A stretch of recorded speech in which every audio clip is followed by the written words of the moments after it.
कक्षा द्वादश गणित के अगले वीडियो में आप सभी भैया बहनों का स्वागत है। आज हम सभी फलनों के प्रकार के बारे में अध्ययन करेंगे। द्वादश गणित, आज हमारा टॉपिक है फलनों के प्रकार। फलनों के प्रकार यानी काइंड्स ऑफ फंक्शंस। फलनों के प्रकार में भैया बहनों हमको पढ़ना है कि फलन कितने प्रकार के होते हैं। तो आइए पहला हम जानते हैं। पहला फलन है, यानी यहाँ पर हम इसको दूसरे सेंस में हम टाइप्स ऑफ मैपिंग के नाम से भी जान सकते हैं। Mappings, types of kinds of mappings, यानी प्रतिचित्रण की सहायता से फलन कितने प्रकार के होते हैं इसके बारे में हम जानकारी प्राप्त करेंगे। तो पहला फलन है जिसको हम बोलते हैं आच्छादक फलन।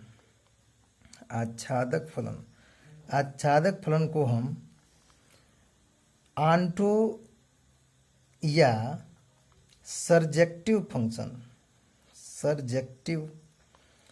फंक्शन के नाम से जानते हैं।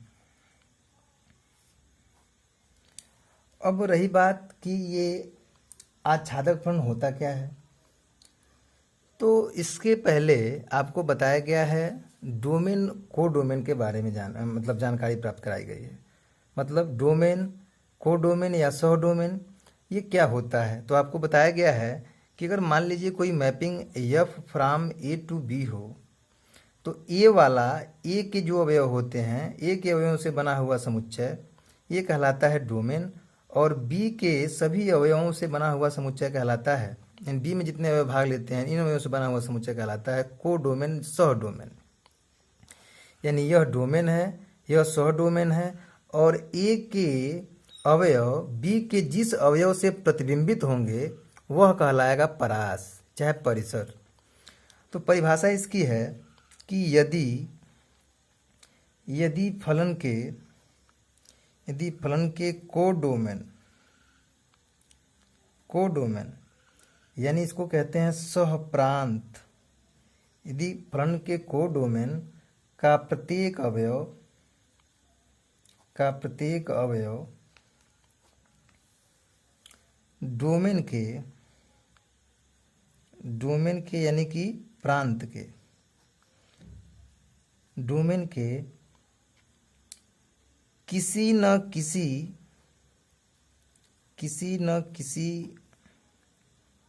अवयव का प्रतिबिंब हो, तो ऐसे फलन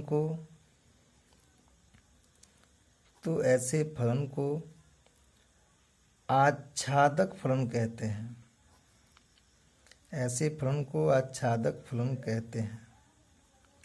देखिए, किसी भी फलन का अगर सहप्रांत का प्रत्येक अवयव प्रांत के किसी न किसी अवयव का प्रतिबिंब हो, तो ऐसी स्थिति में ऐसे फलन को हम कहते हैं आच्छादक फलन। अब जैसे देखिए, मान लीजिए एग्जाम्पल के दृष्टिकोण से, अगर ए बराबर मान लीजिए -1, 1, 2 और 3 है, और मान लीजिए कि बी कोई समुच्चय दिया है जो है 1, 4 और 9, तथा f from A to b इस प्रकार है, f from A to b इस प्रकार है कि एफ एक्स बराबर x square for every x belongs to a. तो कहने का मतलब ये है कि मान लीजिए आपके पास यह एक ऐसा एक समुच्चय है जिसमें -1, 1, 2 और 3 इन्वॉल्व हो रहे हैं। बी में अवयव है 1, 4 और 9। ए बी से इस प्रकार बधा हुआ है कि एफ एक्स बराबर एक्स स्क्वायर, या एफ एक्स बराबर एक्स स्क्वायर का मतलब ये हो गया कि यह एक फलन है और यह फलन ए से बी में है, लेकिन किस नियम के तहत है, वो नियम यहाँ पर दिया गया है कि एफ एक्स बराबर एक्स स्क्वायर। यानी यह ए है और यह बी है। यानी कहने का मतलब यहाँ पर जो मिलेगा x, ये जो वैल्यू है ये हम लेंगे, कह रहा है x belongs to A, x जो हम लेंगे वो है ए से लेंगे। तो मान लीजिए अगर हम यहाँ पर f-1 लेते हैं तो f-1, क्योंकि आपको x जो लेना है वो a से लेना है और a में शुरू हुआ है -1 से, तो अगर f-1 लेंगे तो कह रहा है कि f x हो तो उसको लिखना है x स्क्वायर, तो f-1 हो तो उसको लिखेंगे -1 का स्क्वायर, यानी कि वैल्यू आएगी 1। ऐसे इस एक के लिए f1 बराबर हो जाएगा 1 का स्क्वायर बराबर 1, f2 के लिए 2 का स्क्वायर बराबर हो जाएगा 4, f3 के लिए 3 का स्क्वायर बराबर हो जाएगा 9। यानी fx बराबर x स्क्वायर से जो यहाँ पर हमारी मैपिंग बनेगी, मान लीजिए हम यहाँ पर a लेते हैं और यहाँ पर मान लीजिए b लेते हैं, यह a है और यह b है। a में अवयव है -1, 1, 2 और 3, और b में अवयव है 1, 4 और 9। यहाँ देखिए थोड़ा ध्यान से, -1 संबंधित किससे हो रहा है? 1 से, तो -1 को संबंधित करेंगे 1 से।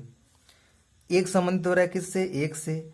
1 संबंधित हो रहा है 1 से, तो 1 को भी 1 से संबंधित करेंगे। 2 संबंधित हो रहा है किससे? 4 से, तो 2 को 4 से कर लिया। 3 संबंधित हो रहा है किससे? 9 से, 3 को हम 9 से कर लिए। तो इस तरह से ये मैपिंग बन के तैयार हो गई।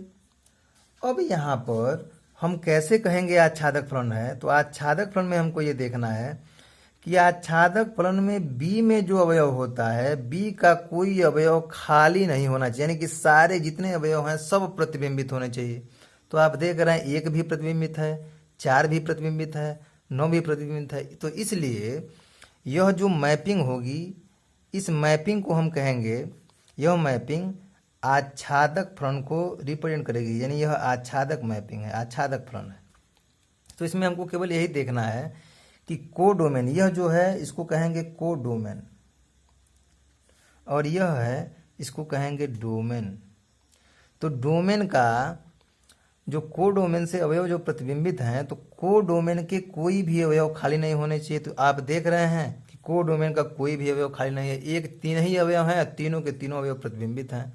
तो इसलिए यह फलन आच्छादक फलन कहलाएगा।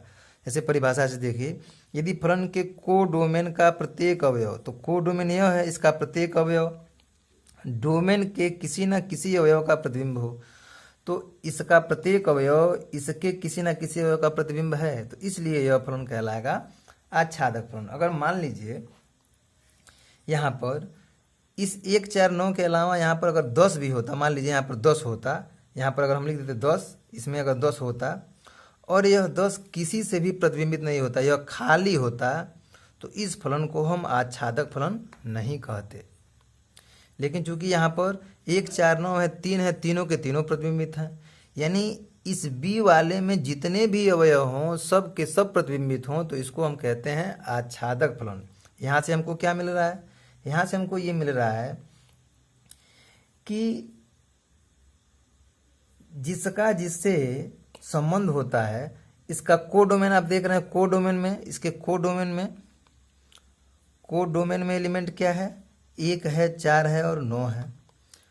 इसका जो रेंज है, जिसको हम हिंदी में कहते हैं परिसर, परिसर की परिभाषा के अनुसार, आप परिसर की परिभाषा में आप जानते हैं, आपको बताया गया है कि कोडोमेन के केवल वही एलिमेंट लेते हैं जो डोमेन के एलिमेंट के प्रतिबिंब हों। तो इसमें आप देख रहे हैं 1, 4 और 9, ये तीनों के तीनों अवयव क्या हैं? प्रतिबिंबित हैं। तो इसलिए परिसर भी, इस फलन का परिसर भी कितना होगा?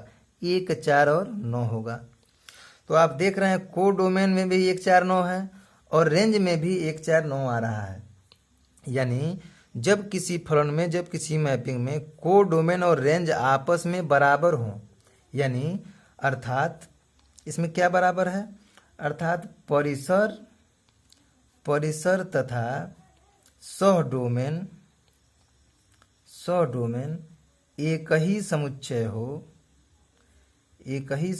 हो, तो ऐसी दशा में फलन क्या होता है? ऐसी दशा में फलन आच्छादक होगा। तो एक इसका हमको जो यहाँ से कंक्लूजन निकला, यानी जो हमको निष्कर्ष निकला वो ये निकला कि किसी भी फलन में हम ये चेक कर लेंगे कि अगर कोडोमेन और रेंज दोनों सेम हैं तो वह फलन आच्छादक होगा। तो ये हो गई आच्छादक फलन की परिभाषा, और ऐसे हम ये ज्ञात करेंगे। तो कहने का मतलब ये है कि आच्छादक फलन में हमको ये देखना है बार बार कि कोडोमेन और रेंज आपस में बराबर होने चाहिए। फिर एक बार समझिए कोडोमेन क्या होता है। कोडोमेन कहते हैं दूसरे समुच्चय के सभी अवयवों को, और डोमेन कहते हैं पहले समुच्चय के सभी अवयवों को। तो कोडोमेन के अगर सब अवयव प्रतिबिंबित हैं तो फलन आच्छादक होगा, और रेंज के लिए हम रेंज उसी को लेते हैं जो अवयव प्रतिबिंबित हो। जैसे मान लीजिए आपको एक एग्जाम्पल हम बताते हैं। एक एग्जाम्पल मान लीजिए हमारे पास है। अगर मान लीजिए यहाँ पर एक समुच्चय ये है और एक समुच्चय मान लीजिए ए है। यह ए है, यह बी है, यह प्रांत है और इसको कहेंगे सह प्रांत। मान लीजिए इसमें अवयव है 1 2 3 4, इसमें है एक्स वाई जेड टी और यू। मान लीजिए एक प्रतिबिंबित है वाई से, 2 प्रतिबिंबित है जेड से, 3 प्रतिबिंबित है एक्स से, और 4 प्रतिबिंबित है मान लीजिए यू से। तो देखिए इसमें क्या अंतर है। इसमें जो प्रांत होगा जिसको हम डोमेन कहते हैं, डोमेन हमारा क्या होगा, हमारा डोमेन होगा 1 2 3 और 4। हमारा सह प्रांत क्या होगा, सह प्रांत का मतलब कोडोमेन हमारा होगा एक्स वाई जेड टी और यू। लेकिन वहीं परिसर देखें हम तो परिसर हमारा क्या होगा, जिसको हम रेंज कहते हैं। परिसर में केवल वही अवयव हम लेते हैं जो प्रतिबिंबित होते हैं। इसमें प्रतिबिंबित कौन कौन है, एक्स है, वाई है, जेड है और यू है। यानी कि यहाँ पर एक्स वाई जेड और यू ये प्रतिबिंबित हैं। तो एक्स वाई जेड यू चूंकि प्रतिबिंबित है इसलिए इसको हम परिसर में रखते हैं। तो अभी आपने पढ़ा है कि जब हम कोडोमेन और रेंज आपस में बराबर होंगे तो फलन होगा आच्छादक। यहाँ पर आप देख रहे हैं कोडोमेन यह है, रेंज यह है। इसमें है एक्स वाई जेड टी और यू, इसमें केवल है एक्स वाई जेड और यू, इसमें टी नहीं है।